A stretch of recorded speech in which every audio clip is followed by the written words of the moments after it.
ළමයි හැමෝම හොඳින් ඉන්නවද? මම හිතනවා හැමෝම හොඳින් ඇති කියලා. අදත් වෙනද වගේම පුංචි කතාවක් අහමුද? මිනිස්සු ඔයාට ගරු නොකරන බව දැනගන්න කරුණු 15ක් කියන්නද? කතා කරන අතරතුර ඔවුන් ඔයාට බාධා කරනවා. ඔවුන් ඔබේ වියදමෙන් යැපෙන ගමන් ඔයාට විහිළු කරනවා. ඔවුන් ඔයාගේ සීමාව ඉක්මවා යනවා. ඔවුන් අතින් වරදක් වුවත් සමාව ඉල්ලන්නේ නැහැ. යමක් ඕන වූ පසුව පමණක් අත දිගු කරන්න බලන් ඉන්නවා. ඔයාගේ ජයග්‍රහණ අවතක්සේරු කරනවා. ඔවුන් ඔයාට සමාව දෙන්නේ නැහැ.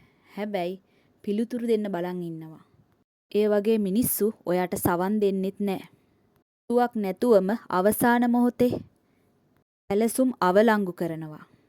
ඔබේ වටිනාකම් විශ්වාසයන් සමච්චලයට ලක් කරනවා.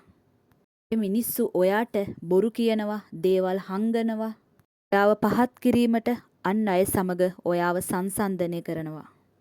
මේ මිනිස්සු අනිත් මිනිසුන්ට වඩා හොඳයි කියලා පෙන්වන්න උත්සාහ කරනවා.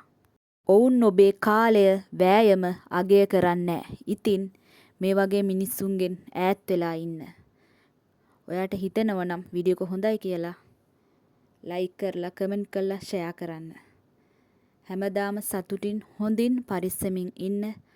ඔයාලා හැමෝටම සම්මා සම්බුදු සරණයි.